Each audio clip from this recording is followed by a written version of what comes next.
season, he can play. It's not like Gyökeres. If Havertz was fit, I reckon personally, Gyökeres only has one start for Arsenal Football Club. That would have been Leeds at home. But for me, it's a thing where Eze's had a pre-season just playing. But I understand, all right, you've got your own game plan. Odegaard's not fully fit. Eze getting up to speed with the system and that, even though, come on, man, just play the great players. You're thinking, all right, touch and go. Let's box cleverly against Liverpool. Bring off the weapons off the bench. I understand that. But for me, Eze's raring to go, bro. And he's got the, not that Gyökeres or any other signing hasn't, but Eze's got his dream move. He's had pre-season. We've all seen the comments where maybe it's a slight exaggeration from him, but not too far removed from the truth in that I treated every Arsenal game like a trial. So make that happen. And he's unpredictable. Of course, they know what teams know what Eze's about, but we're quite predictable. Obviously, when you go and watch the Liverpool game again, yeah, we was in it for 45 minutes. Really and truly, we were in it. Like, there was a time we're in their box a lot more. We're not asking any questions creative-wise apart from long balls to Madueke, but we're doing okay. I think the 15 minutes, whatever was said at half-time between Liverpool and Arsenal, or Arne Slot and his players and Mikel Arteta and his players, made the difference because you saw them make changes. You know, you saw Curtis Jones, all of these players. You saw Szoboszlai, they said stay further up. How much of Slot did, Slot needed to change things because he wanted to change things anyways. But how much did Slot go, oh, I'm going to do X, Y, Z. I know Mikel Arteta is not going to change things. How much did that give him more confidence? For instance, obviously, I'm not saying we shouldn't have shape, but we know we retreat into our position. Just for that game, what if we left players further up the field? Purely because Slot and teams ain't seen us do that. You get where I'm going with it? So I would say that. And I would also say, be more proactive, man. Be more, it's predictable, Gaffer. It's predictable. Like, that was the vexest Arsenal fans have probably seen against Liverpool with seeing Max Dowman. That's nothing to do with Max Dowman. You go do your thing. You're playing at Anfield. You're on the pitch as a 15-year-old. You're making movements at Arsenal anyways and progression in England's youth ranks. But you're on the pitch in a Premier League game at 15 years of age against the reigning champions at a magical place like Anfield. That's a good look for you as a little young man. We're all behind you. We love Max Dowman. The issue is why I say it was the vexest we saw Max Dowman is because it's 10 minutes before the end of the game. We're accustomed to that. That was away from when we had to play Ranieri and he got his little inroads. We're accustomed to that. We know Arteta's going to down his sword. Last 10 minutes, the game's kind of gone. All right, Max Dowman, go do your thing. If he earns a penalty or scores a goal, then Arteta's a genius. But that's what I mean by that was probably the vexest we kind of saw. So be a bit unpredictable. You know what? I would say more so, less so in the Champions League. Maybe in the champs where you look at the PSG game, but definitely I'm more heavily focused that on the Premier League. But BG has said be more progressive. He won't do it. He's petrified of another bottle job season. I hear that, my boy. But at the same time, being like what you're doing is also making a choice. Or better yet, we're calling on Mikel Arteta to take risks and whatnot. And we need to have balance. Not taking a risk in life is a risk. Whether you don't apply for that job, talk to that pretty lady, with me and YouTube, there was obviously a time like 9 years ago is when I started 2016. It's our 10-year anniversary. You go through that. Oh, yeah. Should I do it? Should I not? You have to take that leap. Not taking a risk is a risk. If he never took the risk and took the Arsenal job, regardless of any experience he had or didn't have, we're not having these conversations. You ain't got this on your CV. You ain't got the experience. Do something different. Now, obviously, I keep saying this and I'm a broken record. Had you have gambled against Liverpool and it went left, obviously, and we still lost 1-0, we'd have said, what's going on here? But because of where we're at and these talking points that for us on this YouTube channel, us middle gooners, we've had these thoughts already. It's not necessarily the fact that it's against Liverpool. It's just a familiar sight. And if you tried something different and it didn't work, I would say, all right, cool, we hold our licks for this game, but that might come off against in a game against a low block. It might come off 3-4 times for us next throughout the course of this season. That might help us. If nothing changes, nothing changes. If we want to get to a scenario that we have not been before under Mikel Arteta and these players, doesn't matter what they've won elsewhere, which we love that, but at Arsenal, then naturally we have to do different things. This is why I said I'm not interested in knowing about what Mikel Arteta or Arsenal players collectively and individually are good at. We know what we're good at. Take the good and make it great. It's the fine margins, it's the game management, it's the all of the things that we have question marks about that. Raise that to a good level. And then we fully maximize everything internally. Then we can start looking and saying we're unlucky if there's injuries or Liverpool are that good or City this, that, and the third. We haven't done that. And for Arteta, I do think the latter end of last season, especially when you're bucking the experienced manager in the champs, it was a learning curve. For you, it's another learning curve. I'm not on Mikel Arteta just learning at this football club for no reason. It's a relationship of convenience. You've helped us get to where we're at. We want to go to where we're getting, but you've been, for a manager that's been a manager 5 minutes, you've got a lot of autonomy over the football club to the point where you're even having a say in the sporting director type of thing. Need you to do more now. Because now it's another learning curve in that Arteta has cried for a couple of years. So have we about we've got one of the smallest squads in the league. You can't say that now. Again, there's question marks about individual players and whatnot. But in terms of what us Arsenal fans wanted in terms of recruitment, we'd say fair enough. We didn't expect 8 bodies. I know Liverpool have got Wirtz and Hugo Ekitike and Isaac, and they've probably been the big dogs. But at a push, we've had a top 3 summer in terms of recruitment. So there's no crying. Let's be honest. Even when everyone's fit, historically, exclude this year, we've had a small squad, have we not, people? We've had a tiny squad. The 11 has picked itself, give or take previously. Is it Trossard? Is it Martinelli? One or two other talking points. If Trossard's on the bench, then he's probably one of anything from 1 to 3 max players that are coming off that bench. Now, obviously, there's a number of injuries right now, but you've got a whole heap of options. So you've gone from near enough the 11 picking itself, things picking themselves to, it's still the case in Arteta's mind because you saw him play Marino and not go for Wanyeri or Eze or things. You've got bare options. Sometimes having too many options in life can mess things up. Either way, you've got to make it work because you can't look at the Cronkies. I think the Cronkies are the best owners? No, but they've backed you. Dave, you've spent money. You've not just this summer, you've spent money. You've given a new contract. They've stood behind you when the world wants you gone. Berta's come in for 5 minutes. The worst thing you can say about Berta at this moment in time is we still haven't made any inroads to changing our reputation for outgoings. But for someone that's coming in March, the deals that were already progressed, he got it over the line. He pivoted and brought you a bad boy striker in Gyökeres, regardless of who your first choice target is. And it does not matter. Had we have signed Isaac, had we have got Gyökeres, had we have got Sesko, Ollie Watkins, or whatever have you, the same questions in the final third will remain. The same way, big up Mascara, but we've got a great defensive ethos. Any defender could slot in to the point where I reckon if you just, who's the shittest defenders you lot reckon are in the league? I bet you if they played in our defense here, I'm not saying they'd be amazing, but you look at them a lot differently. I feel the same way in attack. I don't think it was as white. I think in defense it's as white and black as recruitment, and you give us something different. In attack, I don't think you just slap Eze, Gyökeres, Saka there, whatever have you, Wanyeri, and it's that there's something tactically that needs to give, and that has been the question.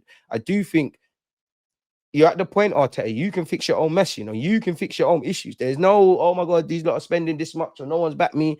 You need to deliver because at the point where even your most loyal disciple, someone that follows you, many people will look at our squad, and it's not to say we've got bare world-class players. The players are amazing. Many people will say, you know what, that could be a winning title squad. But are you the title winning manager? You're a good manager. You've done well. Are you a winning manager? And until you do that, we're in issues. I don't want to go over the past, but the last few years, we should have won a Premier League trophy. Dare I say, maybe 3 on the spin, a 3-peat, maybe even a double, maybe even a couple of them and some domestic trophies. And even that, like the question marks would have still been there. But had you picked up some domestic trophies following on from the initial one, more than the English Super Cups, there might not be this pressure. And again, ultimately, I know there's a lot of disingenuous chat on both sides, right? But you have made this a reality. You and the players talk about trophies. We're seeing money being spent. You've been a manager. This is your 3rd year as a manager in the Champions League. And I hope there's a positive omen because quarterfinals, semis, hopefully the final win it. We're not getting battered in Europe. When we lost to PSG and we lost to Bayern Munich, we had a level of credibility. You have been second. You've got to 1-2 semi-finals. People can say what they want about this football club. It is a difficult game. We've got a manager that overthinks. It is difficult to break us down and play against us. And there's a whole heap of positive statistics. So you have made this a reality. We are closer to getting over the line than we've ever been in the last few years. So you have to live to them standards.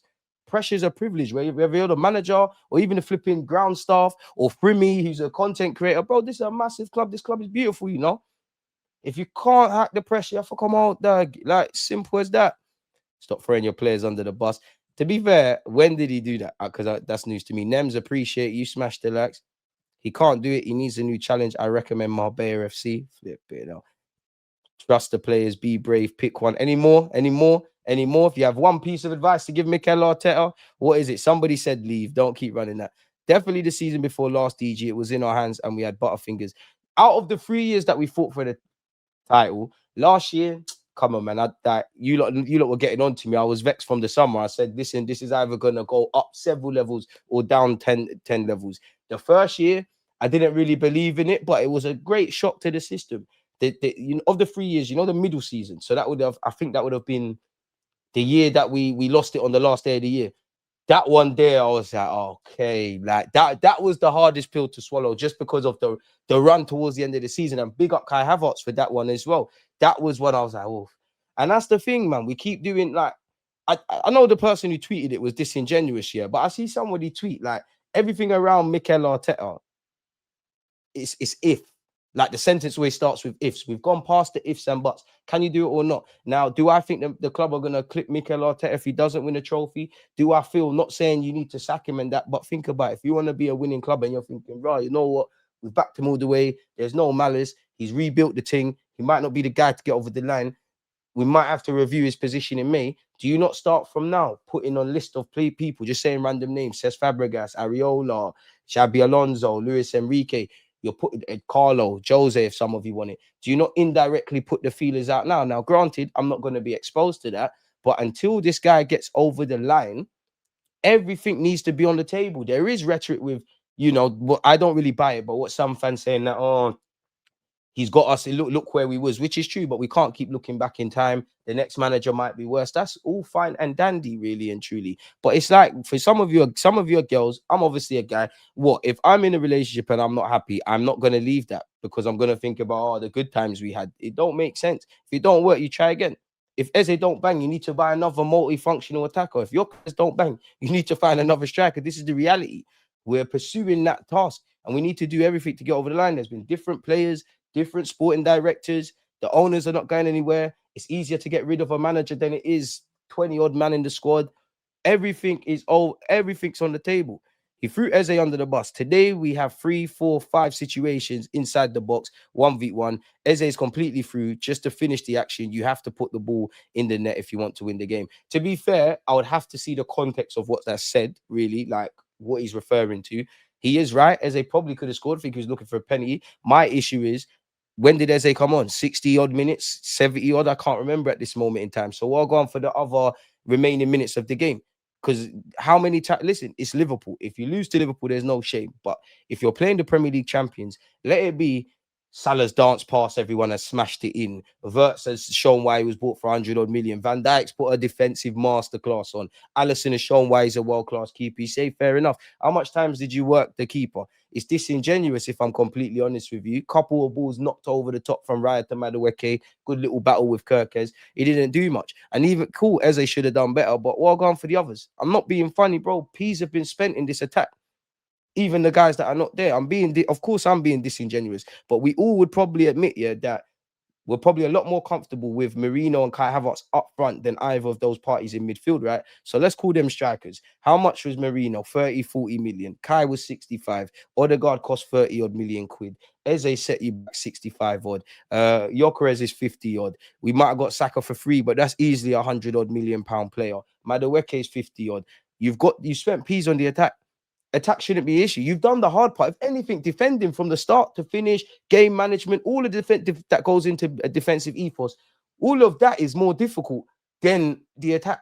And I know it's not the same. And I know we live in a day and age where your first defender, is your striker. That's why everyone's talking about pressing. And your first attacker is Raya. That's why, away from being a goalkeeper, you've got to be good with your feet and all of that. But it's like, maybe I'm looking at it too basic, but we're better defensively, but we're on taking more risks defensively. Like, we'll make them, and it happens. Playing out from the back, mistakes happen, or there's a last gasp moment. A number of stray passes went unpunished against Liverpool. Marino, Madueke, Raya had one. Zubimendi got caught, not just for the free kick, but he got caught.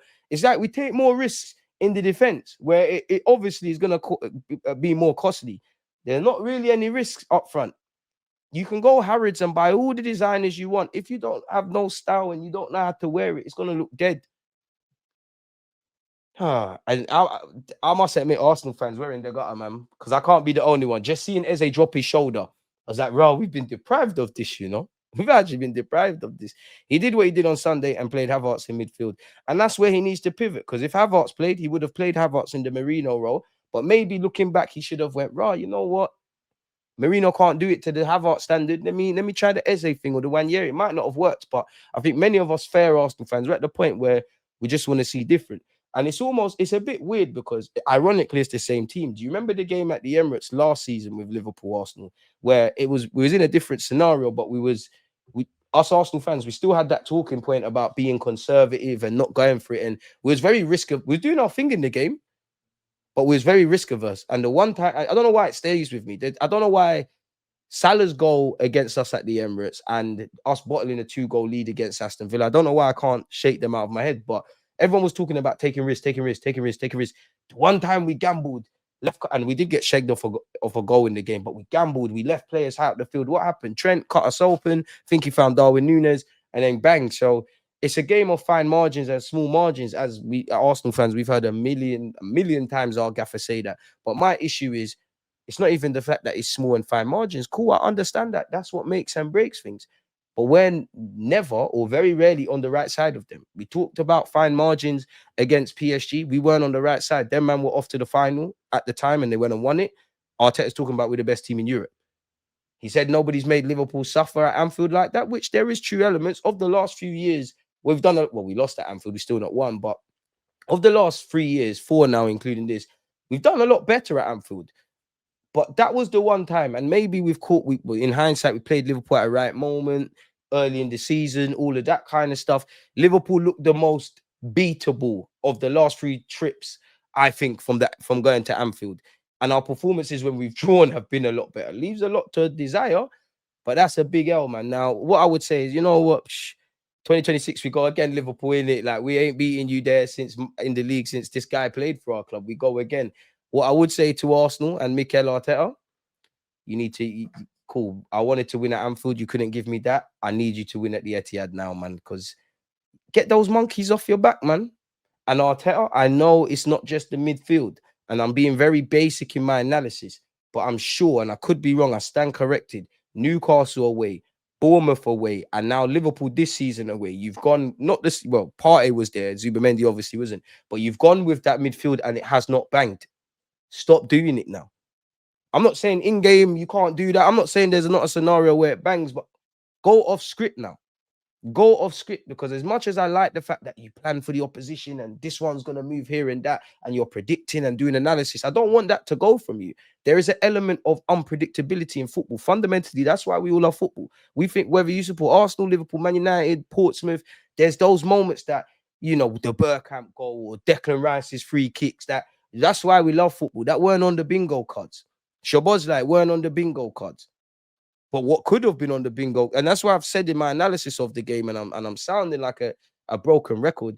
Cool, Szoboszlai scored the free kick. I got no issues with that. I can't predict that. But what you could predict was us was slot changing things in the second half, us starting to get overran. Players are looking tired. Zubamendi could have easily come off. You could have slapped Rice on the right-hand side. He probably would have went with Marino. I was screaming, you know what? Mars Lewis Skelly in midfield, we need a bit of personality. I'd rather him do his thing, get caught on the ball, because we need or drive that man. We need a bit more guile. And with Mars Lewis Skelly, he wants to, he does that Dembele thing. He lets it roll, he uses his strength, and he takes people on. Like we saw against Everton away last year. Naturally, let's think about football logically. If somebody's doing that in midfield, the opposition are inclined to come and press him and win the ball. That's opening up gaps. That might put Martinelli in the yard of space, and then it's Martinelli against himself, really, or whatever. Like, got to be a bit off script now, because we're a good team. We can compete, but people know what we're going to do. Need to be unpredictable, man. Marino should be backup striker. That's his thing. I don't like Marino in midfield. It's mad, because I do like when he starts up front and he drops into midfield, but I don't like him in midfield. I don't think it's as terrible as I'm going on. I just didn't want to see it. I think he rolls around on the floor a bit too much. I think Marino's a bit weird in that. You see, Liverpool, I wouldn't even say it was the typical Liverpool, but you see the first 10 minutes, Liverpool had buried the ball. They were doing their thing. After that, we took the sting out of the game. Maybe it wasn't even us taking the sting out of the game. Maybe it was just, it's two teams bucking each other in the third game of the season. But with us, it suits us a lot more than Liverpool to do that. They're on making it bare fast and on the transition. We're on the slow thing. When the game's like that, Marino's in his bag. I'm not really on him in midfield in what would be described as a typical Prem game. As my guy Manny has said, smash the like button. Dave, big up yourself. You need to turn up the dial a bit. A lot now, man. Agreed, EG. I get the fine margins too, but I'm also sick of hearing it from the gaffer because it feels like politicking statements from him. Fear don't win games. Exactly. And Dave, for me, whether it's scary or not, we're just never on the right side of it. I'm at the point, if you listen, small, fine margins, cool. But we're never on the right side. We are saying the same things. We're always on the wrong side of it. And then we're doing the if that free kick doesn't go in and that. Well, it did. It did. Of course, everybody's got logic. Szoboszlai don't slap in that free kick. Liverpool might have scored another, but it ends 0-0. That does not mean anything. It don't mean anything because it happened. There's no ideal scenarios. There's no if nobody gets injured, if this happens, if the ref this. That's not how life works. It's not how life works. If the world was ideal like that, we would all have made sure we got the best grades in school and we'd have no regrets. It don't make sense. It really doesn't. It did happen. It's as simple as that. It did happen. This is why Arteta has to go. He'll make tweaks to the attack and the team will look good for a few games and then for no reason go back to shoehorning boring football and playing free CDMs. And the thing is, Marino won't even play like a DM as well. Like, it's not your skill set. Because for me now, obviously, someone like Martinelli, you're stinking up the place. I can't always get out Arteta. You're stinking up the place. But I'm at the point now, it's the tools. You've got some high-end tools now. Gyökeres, Zubimendi, Eze. For you, Madueke, because you spent 50 million, make it work with them. For the tools that are a bit blunt or not cut up to task, demote Martinelli. There's a use for Martinelli for a year. You can help us. Like, we might have been 1-0 up at Anfield and they're on to us and they're throwing people forward. You slap on Martinelli and say, yo, help for 10, 15 minutes, follow Salah. Or their fullback is flying. Martinelli's decision-making might be an issue, but he's quick. No fullback wants to play against that. Go and pin him and keep him honest as they're chasing the game. Put people in roles they can thrive now. Because we keep taking people that should be on the peripheral, making them squad players. We take squad players and make them regulars. We take, and then we're acting like we're not getting over the line. I'll tell you, you got the tools now. You're at the point now. It's all your fault. If you own a business, it's all your fault. Obviously, he's not a business owner, and everybody's got logic here. That's why you're here. Can't just blame the man for everything. But everything indirectly is your fault. What you do on the pitch, who you deploy. Because there's times Marino will work. Marino has worked. But that weren't one of them at Anfield. It is what it is, man. It's true that we always seem to be at the wrong end of the fine margins. And big up the Gooner. Make sure you're following his YouTube channel. That's my thing now. I'm past debating if fine margins either exist, but we're never there. We're always sat there. Oh, possession happened. This happened. That happened. This happened in first half. That never. If this happened. If we had this. If we had that. Which we keep doing it.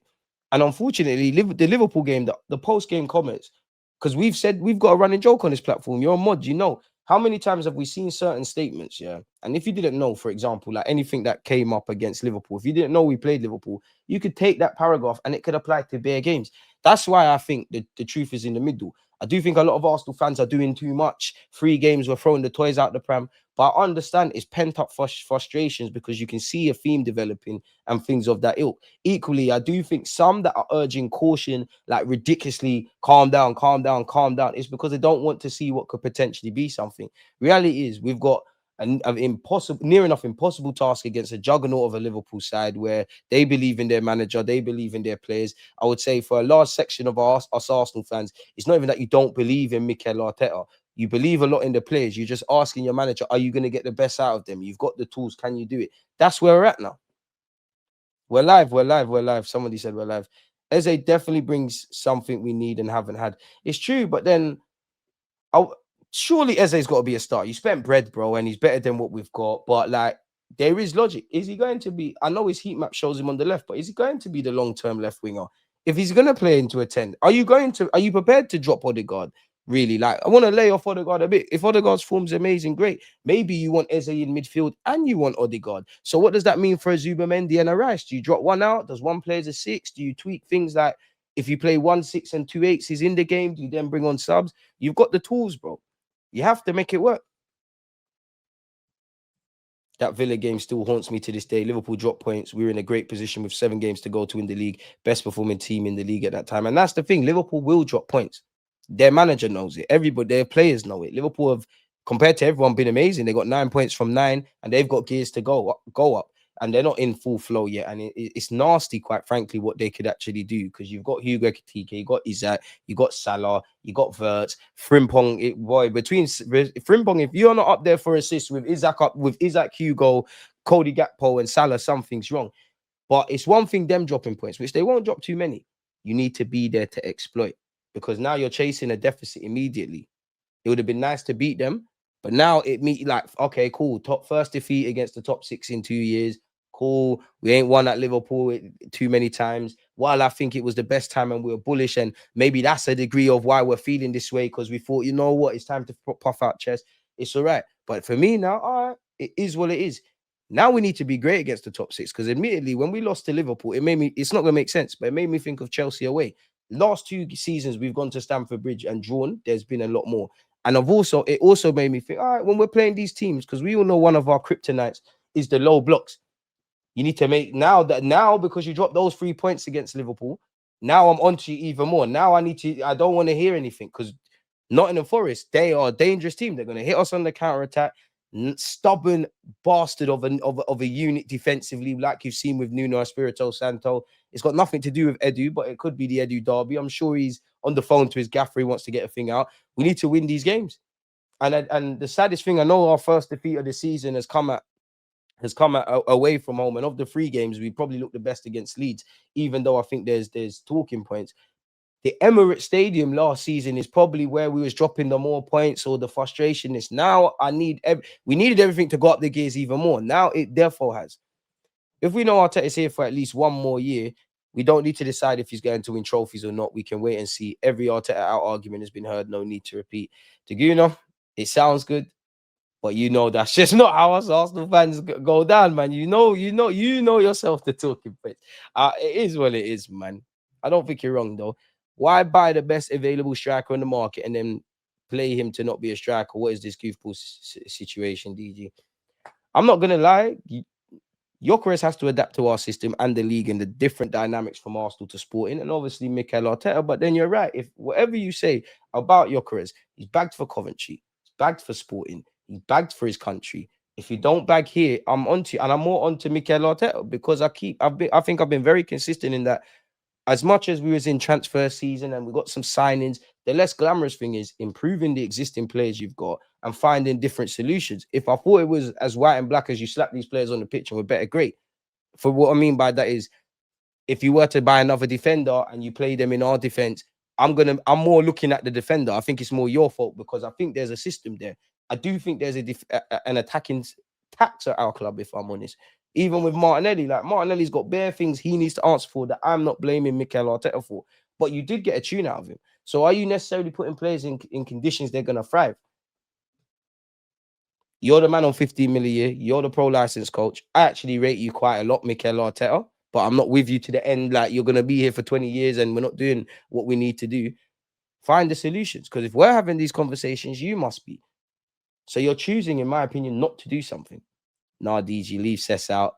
These little clown Arsenal fans are not going to disrespect Cess, let him remain a legend.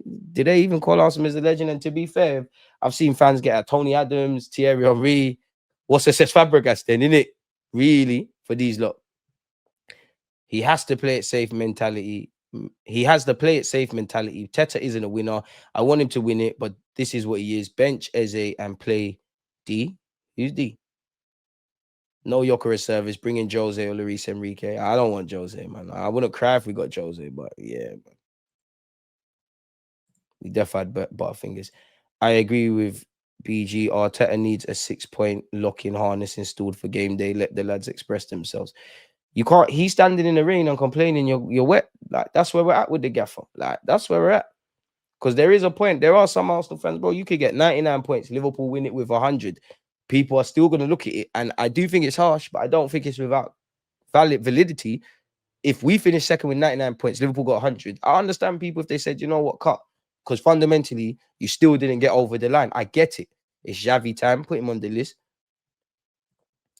But realistically, everybody knows no one. I don't even want it to get like that. Nobody is getting sacked 3 games into the season. You know, for as much as we were excited about maybe a Rodrigo getting Eze, all the deals we've had, you know, the talking points around Berta, talking points around preseason. What do we keep seeing David Ornstein and the credible journalist saying? The external pressure, so that's